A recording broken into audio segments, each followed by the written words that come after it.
belajar dari sejarah, sudah berabad-abad banyak yang sudah terjadi dari zaman ke zaman, dari peradaban ke peradaban, dan dari generasi ke generasi. Selalu terjadi pertikaian, perang, dan pertempuran.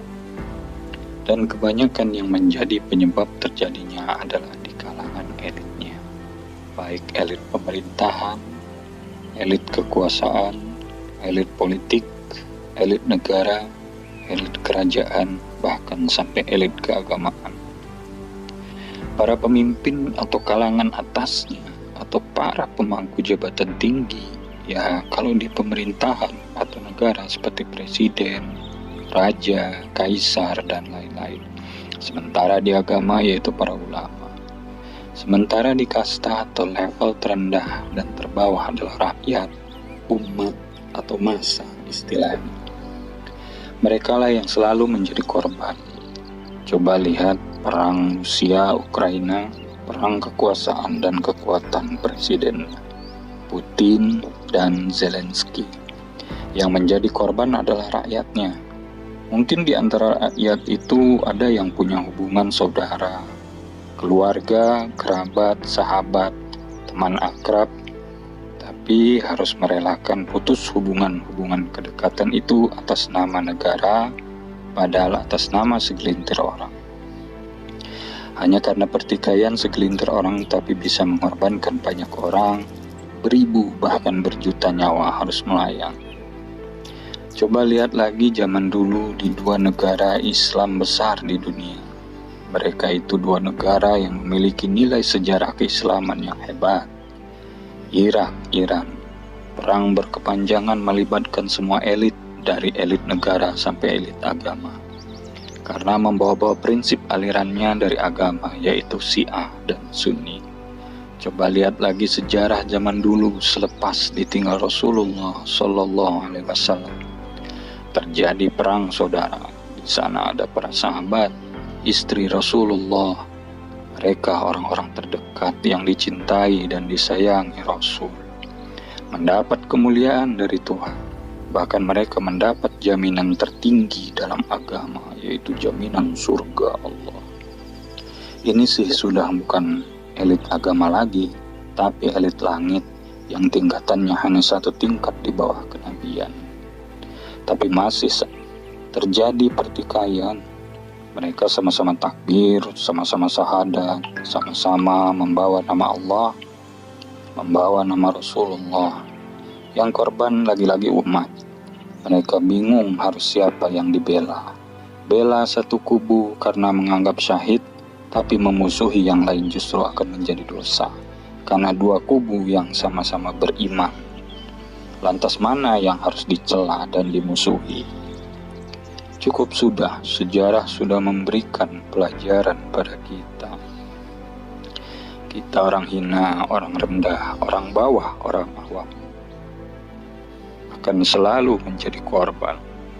Korban harta, korban perasaan, korban kekerabatan, korban persahabatan, keluargaan, dan bahkan korban nyawa.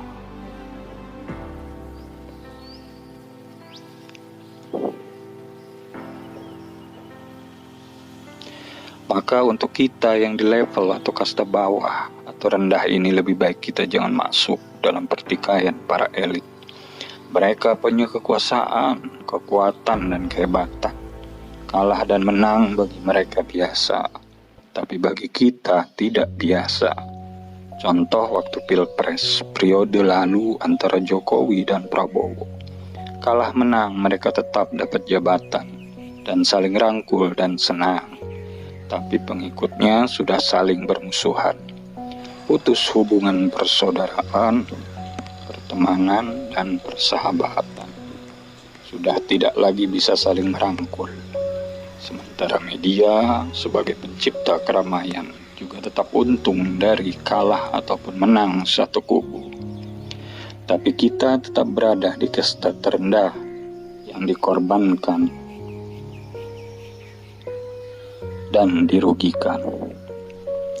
Jadi Jadi sekarang kita yang berada di level atau kasta rendah dan bawah ini cukuplah dengan doa.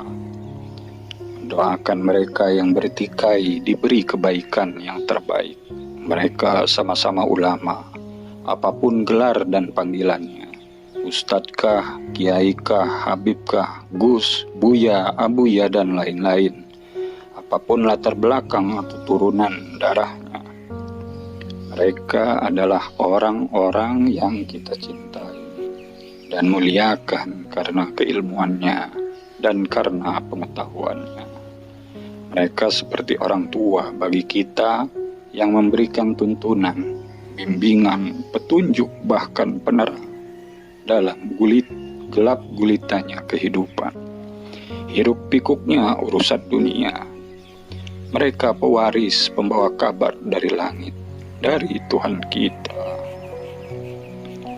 Hanya itu yang bisa kita lakukan, karena bagi kita yang bodoh ini tak akan sanggup untuk ikut dalam pertikaian dan perbedaan pandangan. Cukuplah sejarah menjadi hikmah dan pelajaran. Karena kalau kita ikut membela salah satu pihak, maka di pihak lain kita akan menjadi musuh. Sementara dua pihak adalah panutan kami, panduan kami, yang kami cintai, kami muliakan, kami hormati, dan kami tak ingin kehilangan kedua pihak. Bagai anak yang tak sanggup untuk menanggung pisahnya dua orang tua karena perceraian.